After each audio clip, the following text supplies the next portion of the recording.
Have you ever noticed how the more you grow, the more you question, the more you understand about yourself and the world, the harder it becomes to feel that complete satisfaction you used to feel when you were younger or more naive?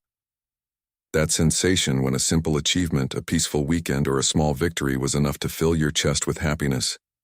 And now, even when you reach bigger goals, even when you accomplish dreams that once seemed impossible, there's always a persistent emptiness, a restlessness that won't quiet down, an internal voice whispering that something is still missing, that you haven't arrived yet. It's not just you. This phenomenon isn't a sign of ingratitude, depression, or chronic pessimism. It's actually one of the most fascinating and least understood paradoxes of human development, something that Abraham Maslow dedicated decades to studying, and that completely changed our understanding of motivation, fulfillment, and what it truly means to evolve as a human being. This sensation of growing dissatisfaction isn't your failure. It's a direct consequence of your evolution of consciousness, and understanding this can be the difference between living in constant frustration or finding a completely new way of relating to your own journey. The problem is that nobody prepared you for this. The cultural narrative we're sold from childhood is that personal evolution leads to happiness, that growth means satisfaction, that development results in contentment. We're told to seek knowledge, expand our consciousness, question everything, evolve constantly. But nobody mentions the emotional price of this journey.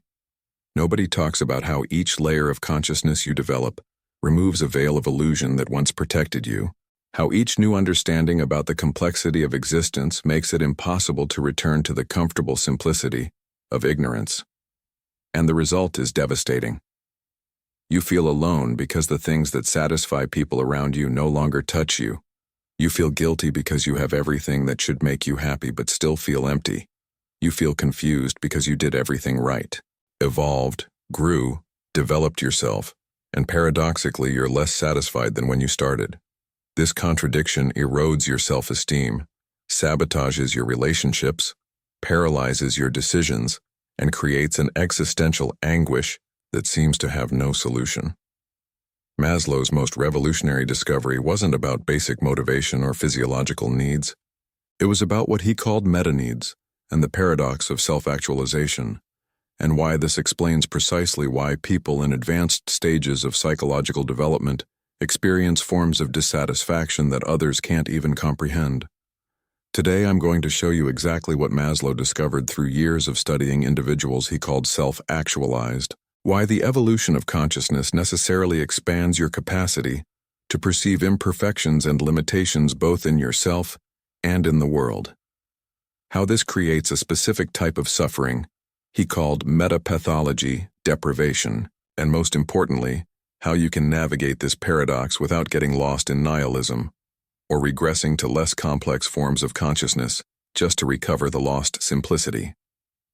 Because there is a path, Maslow mapped this territory, and understanding this can completely transform your relationship with your own evolution.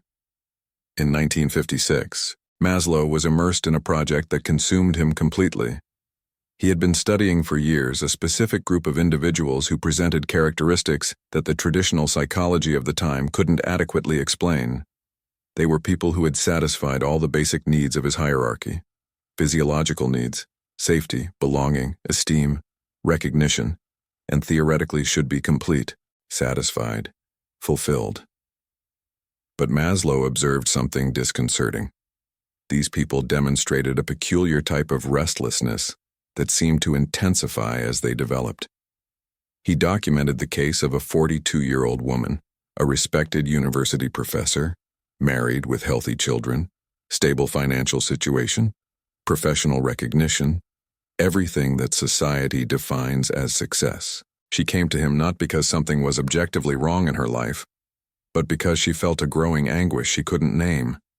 She described how achievements that once filled her with joy now barely provoked fleeting satisfaction, how she had developed an acute sensitivity to perceive injustices, hypocrisies, and limitations that she previously didn't see or comfortably ignored, how she felt an overwhelming responsibility regarding unrealized potentials, both her own and others.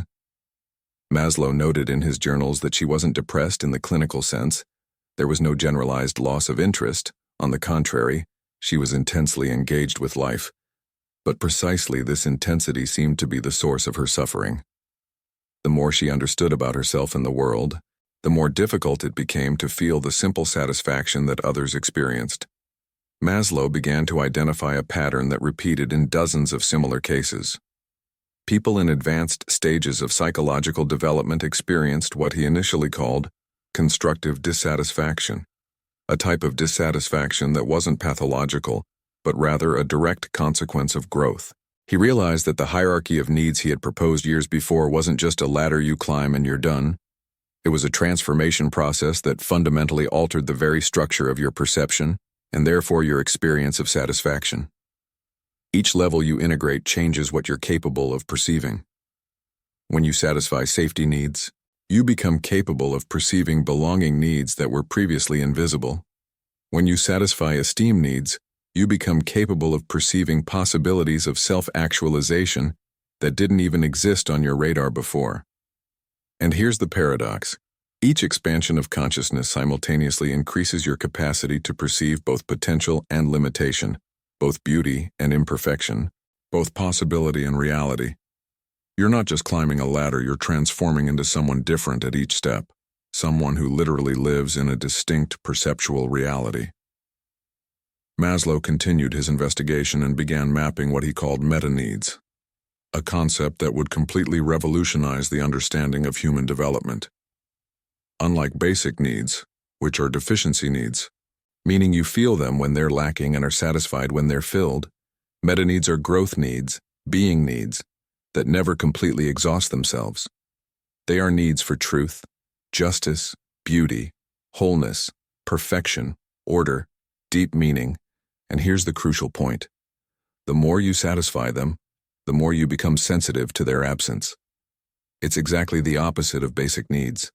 When you satisfy your hunger, you're satisfied and the need temporarily disappears. But when you experience moments of deep truth, transcendent beauty, genuine justice, you don't become satisfied and forget. You become permanently more conscious of when these qualities are absent. Your capacity to perceive hypocrisy, injustice, superficiality, and falseness amplifies dramatically. Maslow documented cases of individuals who developed what he called being perception, a form of perception that sees beyond defenses, masks, and social conventions, directly to the essence of situations and people, and this capacity, although precious, made it almost impossible for them to feel comfortable in environments that were previously perfectly acceptable. He identified different patterns of how this dissatisfaction manifested. The first type was what he called metapathology, deprivation by truth, where individuals developed such an acute sensitivity to lies, half-truths, and dishonesties that everyday social interactions became emotionally exhausting. They didn't choose to be critical or judgmental. They simply could no longer not perceive the layers of falseness that permeate much of human communication. The second type was metapathology deprivation by justice, where people became painfully aware of inequalities, systemic injustices, and institutional hypocrisies they could previously ignore comfortably. Every news story, every interaction, every system they had to deal with activated a visceral response of indignation that was simultaneously legitimate and exhausting. The third type was metapathology deprivation by beauty and order, where individuals developed such refined aesthetic sensitivity that common environments became sources of discomfort, not from snobbery but from a genuine inability not to perceive chaos, ugliness, and carelessness. The fourth type, perhaps the most painful, was metapathology deprivation by wholeness and perfection, where people became hyper-conscious of their own unrealized potentials and developed a form of self-demand that could never be satisfied because the very act of growing revealed new horizons of possibility. Maslow realized these weren't symptoms of pathology, they were natural consequences of advanced psychological health. The problem was that society didn't have language, structures, or support for this type of suffering. Someone with hunger finds food and is satisfied. We have entire systems dedicated to that. Someone insecure finds stability and becomes calm. We have social structures for that. But someone deprived of truth, justice, beauty, or deep meaning. Society tends to interpret this as naive idealism, neurotic perfectionism, or simply ingratitude. The available language to describe this suffering is inadequate, so the person feels doubly isolated, suffering the deprivation itself and the social invalidation of that suffering. Maslow observed that many individuals at this stage began questioning if something was wrong with them, if they shouldn't simply accept things as they are, if their sensitivity wasn't a weakness instead of a result of growth. Look, I know exactly what it's like to be in that place where you look back and see how far you've walked, how many limiting beliefs you've dissolved, how much self-knowledge you've conquered, and at the same time feel that each step forward paradoxically distances you from that peace you were looking for when you started. Have you ever caught yourself thinking that maybe you were happier before, when you didn't know so much, when you didn't question so much, when you simply accepted things as they were? I know what that's like. If this resonates with you, leave a simple comment. I'm feeling this now. Your experience might be exactly what someone needs to read today to feel less alone. You have more healing power than you imagine. He studied cases of success and failure in navigating this paradox. There were individuals who, unable to tolerate the tension between expanded consciousness and limited reality, regressed to less complex forms of consciousness, some through active denial, forcing themselves not to see what they saw, not question what they questioned, not feel what they felt, in a kind of self-imposed lobotomy. Others through cynicism, transforming their sensitivity into an armor of contempt and superiority that protected them from the pain of caring deeply. Still others through various escapisms, alcohol, compulsive work, constant entertainment, anything that temporarily anesthetized the acute consciousness they had developed. Maslow noted that these regressions were always accompanied by a deep sense of self-betrayal, as if the person were deliberately killing something precious inside themselves to be able to function again in a world that couldn't accommodate their evolution. He described the case of a 38-year-old man, a talented artist who had developed a deep vision about hypocrisy and social falseness, who eventually deliberately chose to dull his sensitivity through alcohol and superficial relationships because, in his words, the alternative was constant suffering that made life unbearable. Maslow noted the particular tragedy of this type of regression. It wasn't ignorance. It was knowledge deliberately suppressed. It wasn't unconsciousness. It was consciousness deliberately anesthetized. But there were also success cases, individuals who found ways to integrate the tension of the paradox without regressing or destroying themselves. Maslow identified that these individuals shared specific characteristics.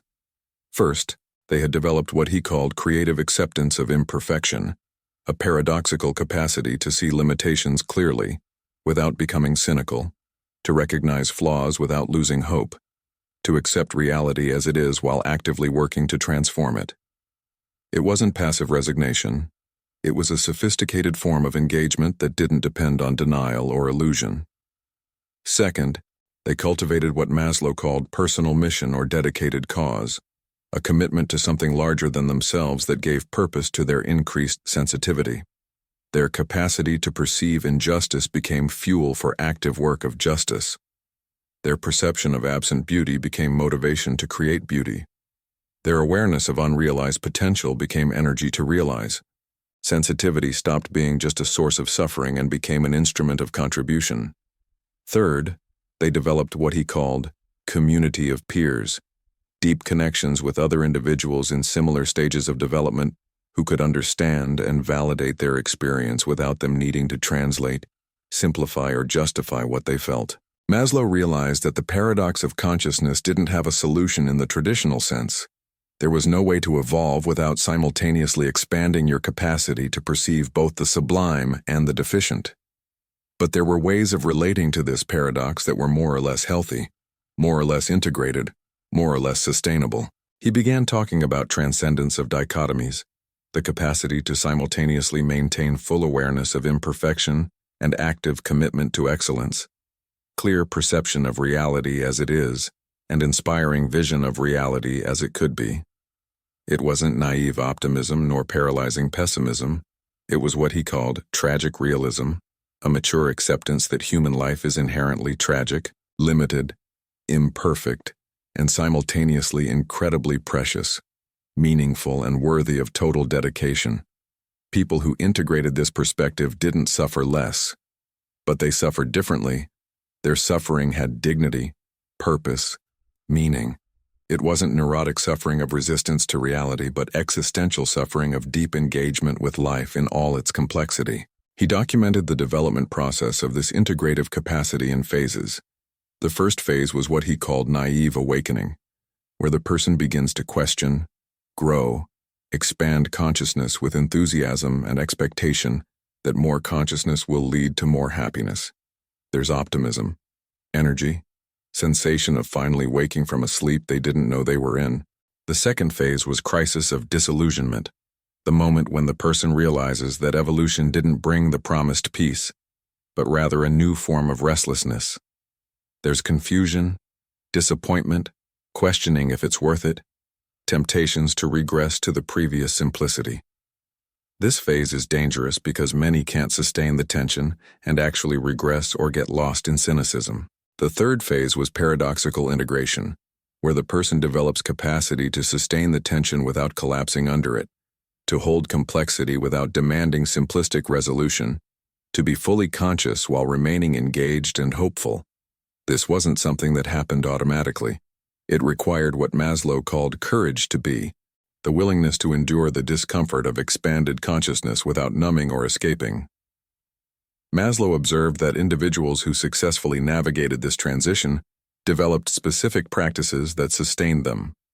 They cultivated what he called peak experiences, moments of transcendence where they touched something beyond the everyday limitations that frustrated them, and these moments served as reminders that the expanded consciousness that caused them suffering was also the same consciousness that allowed them to experience profound beauty, meaning, and connection that less developed individuals couldn't access. They practiced what he called detached concern, a form of caring deeply about outcomes while not being attached to specific results, investing fully in causes while accepting that perfection was unattainable, working tirelessly for justice while accepting that complete justice might never be achieved. They developed philosophical frameworks that could hold paradox, often drawing from Eastern philosophies, existentialism, or mystical traditions that acknowledged the simultaneous tragedy and beauty of existence without trying to resolve the tension. He documented how these individuals related to time differently than both less developed individuals and those stuck in the crisis of disillusionment. Less developed individuals tended to live primarily in the present or immediate future, focused on satisfying current needs and achieving near-term goals. Those stuck in crisis lived in a painful present, haunted by an idealized past when things were simpler. But integrated individuals developed what Maslow called extended temporal horizon, a capacity to simultaneously inhabit multiple timescales, to be fully present while holding awareness of vast evolutionary timelines, to work on problems knowing they might not see solutions in their lifetime, to contribute to processes much larger and longer than their individual existence. This temporal expansion paradoxically made the frustrations of the present moment more bearable, because they were contextualized within much larger patterns of development and change. Maslow noticed that these self-actualized individuals who had integrated the paradox demonstrated what he called meta-motivation, motivation not driven by deficiency, but by growth itself, not by what they lacked, but by what they were becoming. They weren't motivated by approval, security, or even achievement in conventional senses. They were motivated by becoming more fully themselves, by contributing to something meaningful, by participating in the realization of values like truth, justice, and beauty in the world. This form of motivation was immune to many of the disappointments that paralyzed others because it wasn't dependent on external validation or specific outcomes. The work itself, the process of becoming, the act of contributing, these became inherently meaningful, regardless of measurable results. He observed differences in how they handled relationships. Less developed individuals sought relationships primarily to satisfy deficiency needs, for safety, belonging, esteem. Those in crisis often withdrew from relationships because others couldn't understand their experience, creating isolation that deepened their suffering. But integrated individuals developed what Maslow called being love, or love for the being of another person, a form of love that appreciated others for who they fundamentally were rather than what they provided, that could hold others in their full complexity and imperfection without needing to fix or change them, that created deep intimacy precisely because it didn't demand that the other person be different than they were. These relationships became sources of profound nourishment, precisely because they were based on authentic encounter between two fully conscious beings rather than mutual satisfaction of deficiencies. Maslow documented how they approached their work and contribution differently. Less developed individuals often approached work as means to an end, to earn money, gain status, achieve security. Those in crisis often became paralyzed because no work seemed meaningful enough given their expanded awareness of what was possible and needed.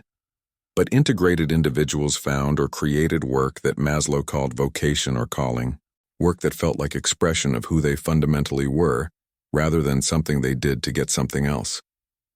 They often worked harder and more dedicatedly than others, not from compulsion or fear, but from deep alignment between their work and their being.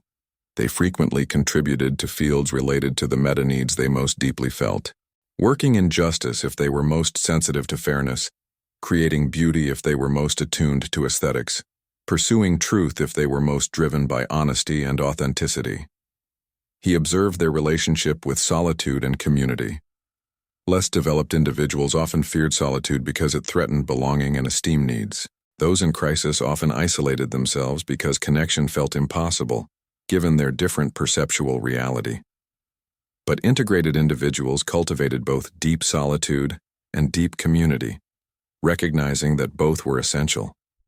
They needed solitude to process their expanded awareness, to integrate their experiences, to touch the depths of their own being without the distraction of social demands. But they also needed community, specifically community with others at similar developmental stages, to feel understood, to have their experience validated, to collaborate on challenges that required collective wisdom. Maslow noticed they often created or sought out what he called growth-fostering environments, spaces where expanded consciousness was normalized and supported rather than pathologized or dismissed. Maslow identified what he considered the ultimate integration of the paradox, what he called transcendence or peak of the hierarchy. This wasn't a final destination, but rather a fluid state that individuals moved in and out of, characterized by what he called unitive consciousness, a perception where apparent opposites dissolved into larger wholes, where individual and collective, self and other, limitation and possibility, tragedy and beauty, were all experienced as aspects of one interconnected reality. In these states, the suffering of expanded consciousness didn't disappear but was transfigured. It became part of a larger pattern that included both the pain and profound joy, both frustration with what was and inspiration by what could be.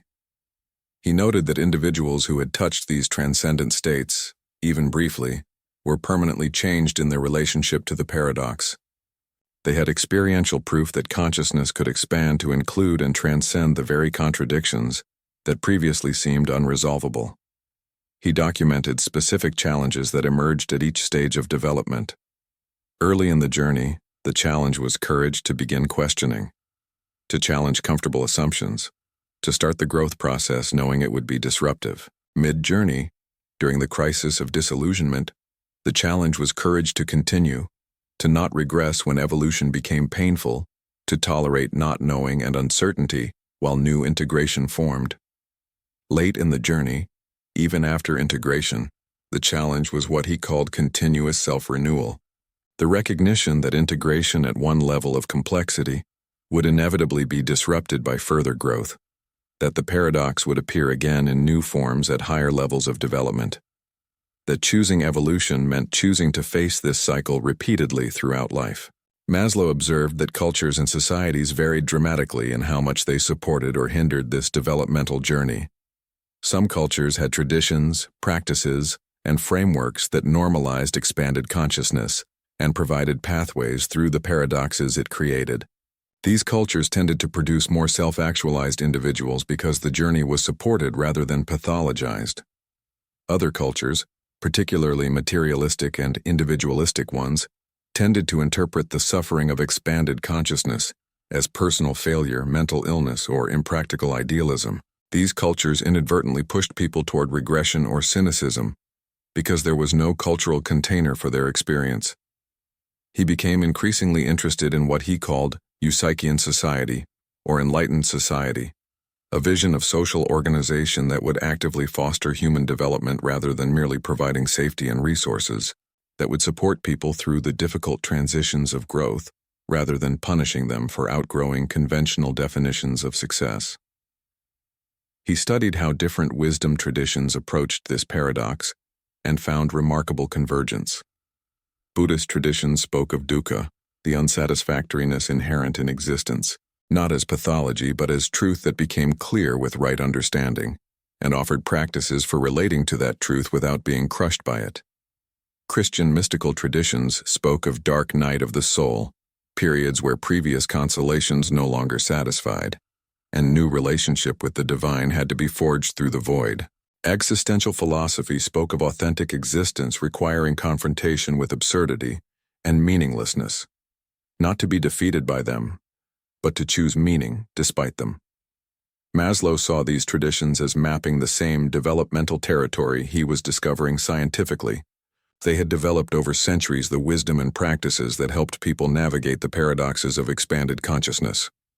Toward the end of his life, Maslow became increasingly focused on what he called Theory Z, or transpersonal psychology, the study of experiences and development beyond individual self-actualization, where consciousness expanded to include transpersonal dimensions, experiences of unity with all life, transcendence of ego boundaries, direct perception of interconnection. He observed that some individuals who had integrated the self-actualization paradox naturally moved toward these transpersonal stages, and that these stages brought both new possibilities and new challenges, new forms of suffering alongside new forms of joy. The journey didn't end. It continued into increasingly subtle territories that fewer people had mapped. But even for those who didn't move into transpersonal stages, Maslow's core insight remained revolutionary. The suffering that comes with expanded consciousness is not a sign you've failed, but a sign you've succeeded. It's not evidence of pathology, but of health. It's not something to be cured, but something to be integrated. The very sensitivity that makes conventional satisfactions insufficient is the same sensitivity that allows you to perceive beauty others miss, to feel meaning others don't access, to contribute in ways others can't imagine. The task isn't to recover the simple contentment of less developed stages. You can't unknow what you know. You can't unsee what you've seen. The task is to develop the maturity, courage, and wisdom to live fully at your current level of consciousness, to find the others who see what you see, to commit to work that channels your expanded awareness into contribution, to develop practices that sustain you through the inevitable loneliness and frustration of perceiving more than most. The woman who came to Maslow in 1956, the professor who couldn't name her anguish, he worked with her for 3 years. She didn't recover her simple satisfactions. She never again felt the uncomplicated joy of her earlier years. But she did something more valuable.